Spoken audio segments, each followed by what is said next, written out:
Bismillahirrahmanirrahim. Assalamualaikum warahmatullahi wabarakatuh. Saya perwakilan dari kelompok 4 akan menerangkan tentang learning atau belajar. Materi yang pertama, definisi belajar. Belajar adalah perubahan sistematis dan relatif permanen pada perilaku yang terjadi melalui pengalaman. Secara singkat dan secara umum, belajar dapat diartikan sebagai perubahan perilaku yang relatif tetap sebagai hasil adanya pengalaman. Di sini tidak termasuk perubahan perilaku yang diakibatkan oleh kerusakan atau cacat fisik, penyakit, obat-obatan, atau perubahan karena proses pematangan. B. Teori belajar. Dalam psikologi, teori belajar selalu dihubungkan dengan stimulus respon dan teori-teori tingkah laku yang menjelaskan respon makhluk hidup dihubungkan dengan stimulus yang dapat di lingkungannya. Proses yang menunjukkan hubungan yang terus-menerus antara respon yang muncul serta rangsangan yang diberikan dinamakan suatu proses belajar. Teori belajar memiliki 3 bagian, diantaranya teori conditioning, yang kedua teori behavioristik, yang ketiga teori psikologi Gestalt. Selanjutnya, 1. Teori conditioning. Conditioning adalah suatu bentuk belajar yang kesanggupan untuk merespon terhadap stimulus tertentu dapat dipindahkan pada stimulus lain. A. Conditioning klasik. Conditioning klasik yaitu stimulus netral menjadi diasosiasikan dengan stimulus bawaan yang memiliki makna dan pencapaian kemampuan untuk memunculkan respon yang sama. B. Conditioning operan atau pengondisian instrumental. Conditioning operan atau pengondisian instrumental adalah bentuk belajar asosiatif ketika konsekuensi perilaku mengubah probabilitas terjadinya perilaku tersebut. Yang kedua, teori behavioristik. Teori belajar behavioristik adalah sebuah teori yang dicetuskan oleh Geek dan Berliner tentang perubahan tingkah laku sebagai hasil dari pengalaman. Teori ini berkembang menjadi aliran psikologi belajar yang berpengaruh terhadap arah pengembangan teori dan praktik pendidikan serta pembelajaran yang dikenal sebagai aliran behavioristik. Aliran ini menekankan pada terbentuknya perilaku yang tampak sebagai hasil belajar. Teori behavioristik dengan model hubungan stimulus responnya mendudukkan orang yang belajar sebagai individu yang pasif. Yang ketiga, teori psikologi Gestalt. Psikologi Gestalt merupakan salah satu aliran psikologi yang mempelajari suatu gejala sebagai suatu keseluruhan atau totalitas. Data-data dalam psikologi Gestalt disebut sebagai fenomena atau gejala. Prinsip dasar Gestalt yaitu interaksi antara individu dan lingkungan disebut sebagai perceptual field. C. Faktor kognitif dalam belajar. Ranah kognitif berisi tentang perilaku-perilaku yang menekankan aspek intelektual seperti pengetahuan, pengertian, dan keterampilan berpikir. Indikator kognitif proses merupakan perilaku behavior siswa yang diharapkan muncul setelah melakukan serangkaian kegiatan untuk mencapai kompetensi yang diharapkan. Selain ranah afektif dan psikomotorik, hasil belajar yang perlu diperhatikan adalah dalam ranah kognitif. Selanjutnya, yang ke-1, knowledge atau remember. Mengingat merupakan proses kognitif paling rendah tingkatannya untuk mengkondisikan agar mengingat dapat menjadi bagian belajar bermakna. Maka tugas mengingat hendaknya selalu dikaitkan dengan aspek pengetahuan yang lebih luas dan bukan sebagai suatu yang lepas dan terisolasi. Kategori ini mencakup 2 macam proses kognitif, yaitu mengenali atau recognizing dan mengingat. Yang kedua, comprehension atau understanding. Pernyataan pemahaman menurut siswa agar dapat menunjukkan bahwa mereka telah mempunyai pengertian yang memadai untuk mengorganisasikan dan menyusun materi-materi yang telah diketahui. Siswa harus memilih fakta-fakta yang cocok untuk menjawab pertanyaan. Jawaban siswa tidak sekedar mengingat kembali informasi, namun harus menunjukkan pengertian terhadap materi yang diketahuinya. evaluation atau upling. Pernyataan penerapan mencakup penggunaan suatu prosedur untuk menyelesaikan masalah atau mengerjakan tugas. Oleh karena itu, mengaplikasikan berkaitan erat dengan pengetahuan prosedural. Namun tidak berarti bahwa kategori ini hanya sesuai untuk pengetahuan prosedural saja.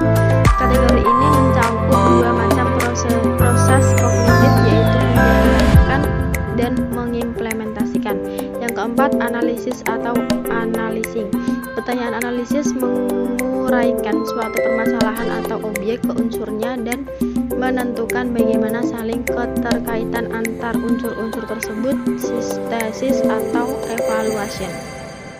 Yang kelima, sintesis atau evaluation.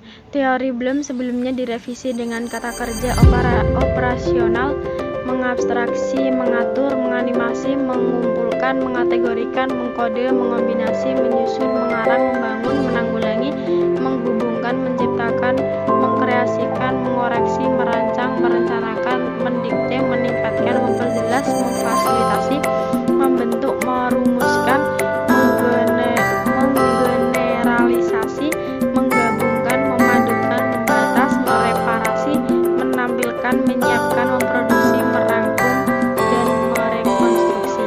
Teori Bloom setelah direvisi mengevaluasi adalah membuat suatu pertimbangan berdasarkan kriteria dan standar yang ada. Ada dua macam proses kognitif yang tercakup dalam kategori ini adalah memeriksa dan mengkritik. Kata operasionalnya antara lain menyusun hipotesis, mengkritik, memprediksi, menilai, menguji, membenarkan, dan menyalahkan. Yang keenam, evaluation atau creating. Teori Bloom sebelum direvisi dengan kata kerja operasional membandingkan, menentukan, menilai, mengarahkan, mengkritik, menimbang, memutuskan, memisahkan, memprediksi, memperjelas, menugaskan, menafsirkan, mempertahankan, memerinci, mengukur, merangkum, membuktikan, memvalidasi, mengetes, mendukung, memilih, memproyeksikan. Teori Bloom setelah direvisi membuat adalah menggabungkan beberapa unsur menjadi satu bentuk kesatuan. Ada tiga macam proses kognitif yang tergolong dalam kategori ini, yaitu membuat, merencanakan, dan memproduksi. Kata kerja operasionalnya antara lain merancang, membangun, merencanakan, memproduksi, menemukan, membaharui, menyempurnakan, memperkuat, memperindah, dan mengubah. D. Faktor biologis, kultural, dan psikologis. 1. Faktor fisiologis atau biologis. Faktor-faktor fisiologis atau biologis adalah faktor-faktor yang menghubungkan dengan kondisi fisik individu. Faktor-faktor ini dibedakan menjadi dua macam. Yang satu, keadaan tonus jasmani. Keadaan tonus jasmani pada umumnya sangat mempengaruhi aktivitas belajar seseorang. Kondisi fisik yang sehat dan bugar akan memberikan pengaruh positif terhadap kegiatan belajar individu.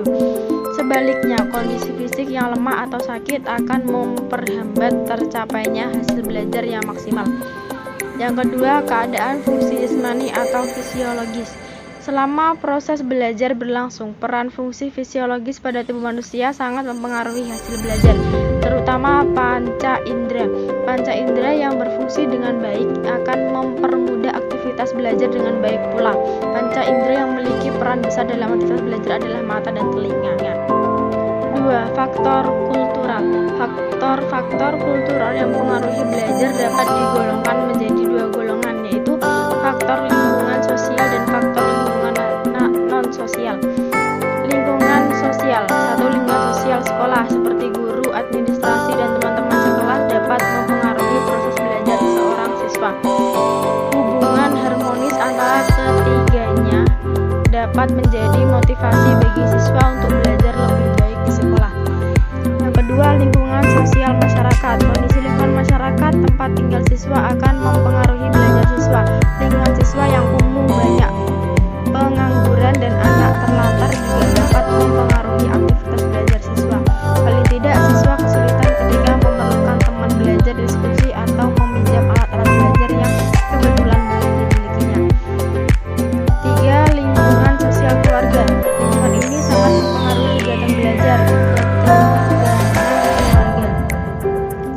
orang tua, demografi keluarga atau letak rumah, pengelolaan keluarga, semuanya dapat memberi dampak terhadap aktivitas belajar siswa. Lingkungan non-sosial. Faktor lingkungan alamiah seperti kondisi udara yang segar, tidak panas dan tidak dingin, sinar yang tidak terlalu silau atau kuat, atau tidak terlalu lemah atau gelap, suasana yang sejuk dan tenang. Selanjutnya faktor instrumental, yaitu perangkat belajar yang dapat digolongkan dua macam. Pertama, hardware seperti gedung sekolah, alat-alat belajar, fasilitas belajar, lapangan olahraga dan lain sebagainya. Kedua, software seperti kurikulum sekolah, peraturan sekolah, buku panduan, silabus dan lain sebagainya. Selanjutnya faktor materi pelajaran atau yang diajarkan siswa. Faktor ini hendaknya disesuaikan dengan usia perkembangan siswa, begitu juga dengan metode mengajar guru. Disesuaikan dengan kondisi perkembangan siswa. Karena itu, agar guru dapat memberikan kontribusi yang positif terhadap aktivitas belajar siswa, maka guru harus menguasai materi pelajaran dan berbagai metode mengajar yang dapat diterapkan sesuai dengan kondisi siswa. 3. Faktor psikologis. Faktor-faktor psikologis adalah keadaan psikologis seseorang yang dapat mempengaruhi proses belajar. Beberapa faktor psikologis yang utama mempengaruhi proses belajar adalah kecerdasan siswa, motivasi, minat, sikap, dan bakat. Kecerdasan atau inteligensia siswa. Pada umumnya, kecerdasan diartikan sebagai kemampuan psikologis fisik dalam mereaksikan rangsangan atau menyesuaikan diri dengan lingkungan melalui cara yang tepat. Dengan demikian, kecerdasan bukan hanya berkaitan dengan kualitas otak saja, tetapi juga organ-organ tubuh lainnya. Motivasi adalah salah satu faktor yang mempengaruhi keefektifan kegiatan belajar siswa. Para ahli psikologi mendefinisikan motivasi sebagai proses di dalam diri individu yang aktif, mendorong, memberikan arah, dan menjaga perilaku setiap saat. Dan dari sudut sumbernya, motivasi dibagi menjadi dua, yaitu motivasi intrinsik dan motivasi ekstrinsik. Dari sudut sumbernya, motivasi dibagi menjadi dua, yaitu motivasi intrinsik adalah semua faktor yang berasal dari dalam diri individu dan memberikan dorongan untuk melakukan sesuatu. Seperti seorang siswa yang gemar membaca, maka ia tidak perlu disuruh-suruh untuk membaca, karena membaca tidak hanya menjadi aktivitas kesenangannya, tapi bisa jadi juga telah menjadi kebutuhannya. Selanjutnya, motivasi ekstrinsik adalah faktor yang datang dari luar individu tetap memberi pengaruh terhadap kemauan untuk belajar, seperti pujian, peraturan, tata tertib, teladan guru, orang tua, dan lain sebagainya. Kurangnya respon dari lingkungan secara positif akan mempengaruhi semangat belajar seseorang menjadi lemah. Minat. Secara sederhana, minat atau interest, kecenderungan dan kegairahan yang tinggi atau keinginan yang besar terhadap sesuatu. Minat sama halnya dengan kecerdasan dan motivasi, karena memberi pengaruh terhadap aktivitas belajar. Ia akan tidak bersemangat atau bahkan tidak mau belajar. Karena itu, dalam konteks belajar di kelas, seorang guru atau pengajar lainnya membangkitkan minat siswa agar tertarik terhadap materi pelajaran yang akan dihadapinya atau dipelajarinya. Untuk membangkitkan minat belajar tersebut, banyak cara yang bisa digunakan. Antara lain, pertama, dengan membuat materi yang akan dipelajari semenarik mungkin dan tidak membosankan, baik dari bentuk buku, materi, desain pembelajaran yang membebaskan siswa mengeksplor apa yang dipelajari, melibatkan seluruh dominan belajar siswa atau kognitif, afektif, psikomotorik, sehingga siswa menjadi aktif, maupun performansi guru yang menarik saat mengajar. Kedua, pemilihan jurusan atau bidang studi.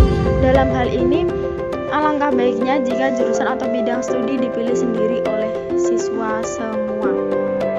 Inilah yang saya